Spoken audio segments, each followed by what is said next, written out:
Assalamualaikum warahmatullahi wabarakatuh. Kembali lagi bersama saya Faradisa Fitra Buana dengan 4071 dari Prodi Sistem Informasi kelas 2020A. Nah, pada video kali ini saya akan membahas tentang subnetting. Nah, di sini ada definisi subnetting. Subnetting adalah strategi yang digunakan untuk memisahkan satu jaringan fisik menjadi lebih dari satu subjaringan logis yang lebih kecil, atau biasa disebut dengan subnet. Dan selanjutnya ada fungsi subnetting. Nah, fungsi yang pertama yakni mengefisiensikan alamat IP. Kemudian yang kedua, mengurangi trafik jaringan. Yang ketiga, meningkatkan keamanan jaringan. Dan yang keempat, mengoptimalkan kinerja dan kecepatan jaringan. Nah, selanjutnya ada tujuan subnetting. Tujuan yang pertama yakni untuk mengefisiensikan pengalamatan. Misal untuk jaringan yang hanya mempunyai 10 host, kalau kita menggunakan kelas C saja, terdapat 254 dikurangi 10, jadi hasilnya ada 244 alamat yang tidak terpakai. Kemudian tujuan yang kedua yakni membagi satu kelas network atas sejumlah subnetwork dengan arti membagi suatu kelas jaringan menjadi bagian-bagian yang lebih kecil. Kemudian tujuan selanjutnya yakni menempatkan suatu host, apakah berada dalam satu jaringan atau tidak. Kemudian selanjutnya untuk mengatasi masalah perbedaan hardware dengan topologi fisik jaringan. Kemudian untuk mengefisiensikan alokasi IP address dalam sebuah jaringan supaya bisa memaksimalkan penggunaan IP address. Selanjutnya untuk mengatasi masalah perbedaan hardware dan media fisik yang digunakan dalam suatu network. Karena router IP hanya dapat mengintegrasikan berbagai network dengan media fisik yang berbeda, jika setiap network memiliki address network yang unik. Kemudian tujuan selanjutnya yakni meningkatkan security dan mengurangi terjadinya kongesti akibat terlalu banyak host dalam suatu network. Nah, selanjutnya kita akan melakukan simulasi subnetting dengan aplikasi Cisco Packet Tracer. Nah, langsung saja kita akan membuat simulasi subnetting. Di sini kita butuh satu router. Kita pakai PT router. Kita ganti menjadi router 1. Dan selanjutnya kita butuh switch. Kita pakai PT switch. Kita ganti. Kita butuh 2 switch. Di sini kita tambahkan lagi switch 2. Kemudian kita butuh PC. Kita ganti dulu. Ini PC 1. Kemudian kita di sini membutuhkan 6 PC.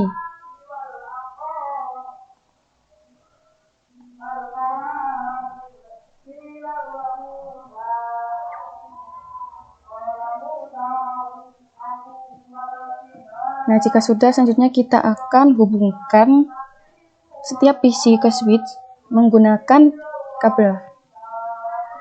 Nah, di sini untuk PC 1, PC 2, dan PC 3 kita sambungkan ke switch 1. Kemudian untuk PC 4, PC 5, dan PC 6 kita sambungkan ke switch 2. Kemudian kita sambungkan juga switch ke routernya.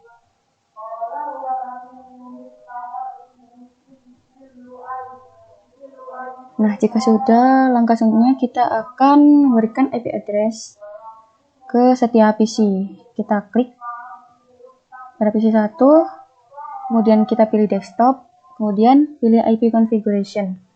Nah, di sini kita akan memberikan IP address. Di sini akan saya kasih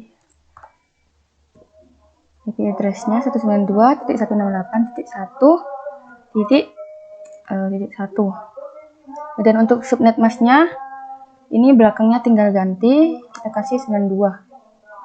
Kemudian untuk default gateway kita kasih 192.168.1.62.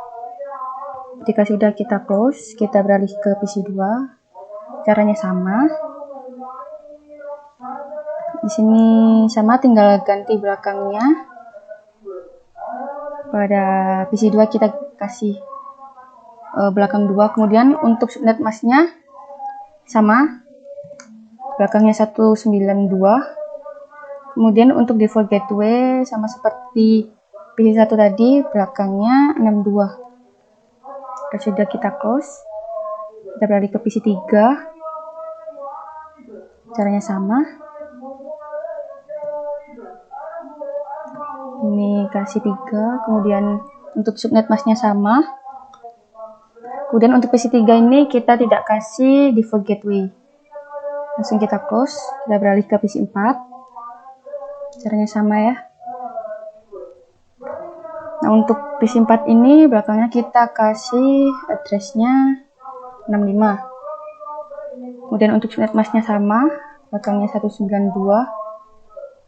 Kemudian untuk default gateway kita kasih belakangnya 126. Kita close, kita beralih ke PC 5. Sama, ini belakangnya 66. Subnet masknya sama. Dan untuk PC 5 ini kita tidak kasih default gateway. Kita beralih ke PC 6. Ini belakangnya 67. Kemudian subnet masknya sama. Kemudian untuk default gateway-nya juga untuk PC 6 kita tidak kasih. Dan selanjutnya kita setting router. Pilih config, kemudian pada fast Ethernet 0/0 ini kita kasih IP address. IP address-nya 192.168.1.62. Kemudian untuk subnet masknya sama seperti tadi, belakangnya 192. Kemudian kita centang ini on. Selanjutnya kita pilih fast Ethernet 1.0, kita kasih IP address juga. Di sini belakangnya kita kasih 126. Untuk subnet masknya sama. Kemudian kita centang on juga. Kalau sudah, kita close. Nah, selanjutnya kita akan beralih ke mode simulation. Kita klik show all or none, kemudian edit filters. Nah, di sini kita centang yang ICMP saja, kemudian kita close. Nah, kemudian kita akan membuat simulasi. Kita akan mengirimkan pesan dari PC 1 ke PC 3. Kemudian kita jalankan. Kita klik next, maka pesan akan dikirimkan ke switch 1. Kemudian kita klik next lagi, pesan akan dikirimkan ke PC 3. Next, pesan akan dikirimkan kembali ke switch 1. Next, kemudian pesan dikirimkan kembali ke PC 1. Dan di sini terdapat tanda centang di mana ini menandakan jika pesan telah diterima. Nah, jika sudah, kita delete. Dan kita akan melakukan simulasi yang kedua. Nah, ini kita akan mengirimkan pesan dari PC 1 ke PC 4. Kemudian kita jalankan. Pesan akan dikirimkan ke switch 1. Kemudian dikirimkan. Kemudian klik next, maka pesan akan dikirimkan ke router 1. Kemudian next, pesan dikirimkan ke switch 2.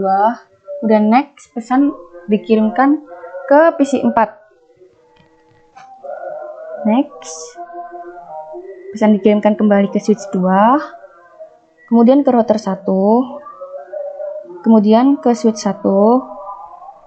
Kemudian dikirimkan kembali ke PC 1. Nah, di sini terdapat tanda centang di mana pesan telah diterima. Kemudian kita klik delete. Nah, selanjutnya kita akan melakukan simulasi yang ketiga. Kita akan mengirimkan pesan dari PC 2 ke PC 5. Di sini kita jalankan. Kita kita klik next. Pesan dikirim ke ke switch 1. Next, dikirim ke router 1. Kemudian dikirim ke switch 2. Kemudian pesan dikirim ke PC 5. Dan di sini terdapat tanda silang, artinya pesan tidak terkirim.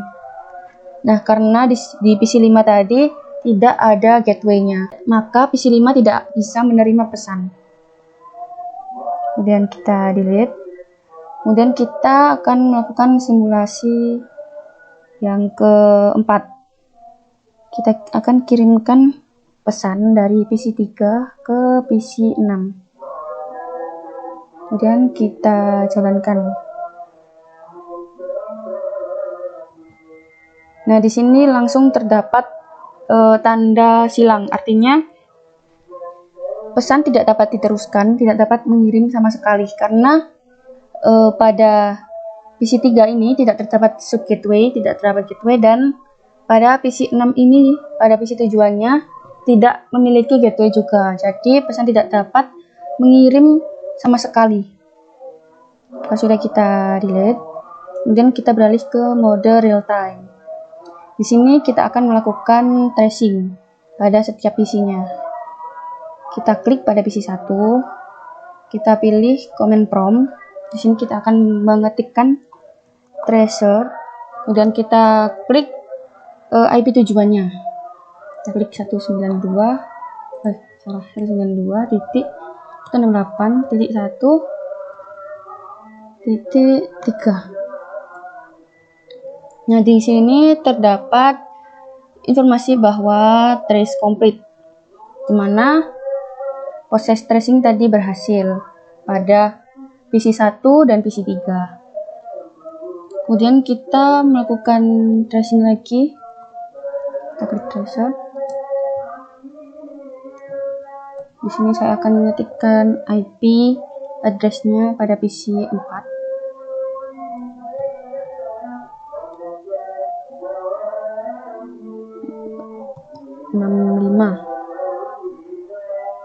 Kita klik enter. Nah, di sini terdapat informasi bahwa trace complete juga, karena memang tadi pengiriman dari PC 1 ke PC 4 pengirimannya berhasil. Oke, kemudian kita tracing ke PC 2. Kita pilih command prompt, kita ketikkan tracer. Nah, karena PC 2 tadi mengirim ke PC 5, kita ketikkan IP dari PC 5. Titik 66. Kita klik enter.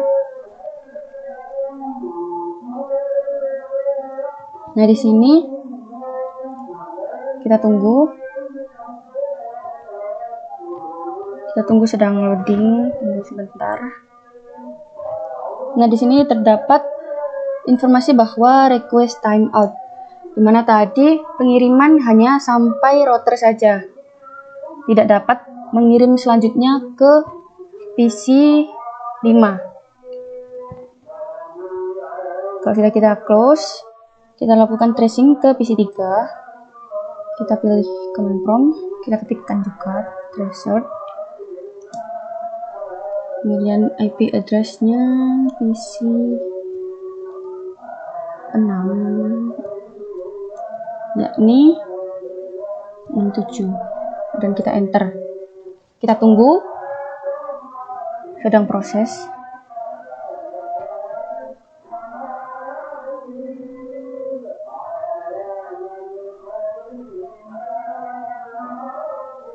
Nah, di sini langsung terdapat informasi bahwa request timeout. Nah, ini menandakan tadi proses pengiriman pada PC 3 ke PC 6 tidak dapat mengirim sama sekali. Jadi tidak ada proses pengiriman sama sekali. Nah, itu saja pembahasan dan simulasi dari saya. Jika ada kurang lebihnya, saya mohon maaf. Sekian dan terima kasih. Wassalamualaikum warahmatullahi wabarakatuh.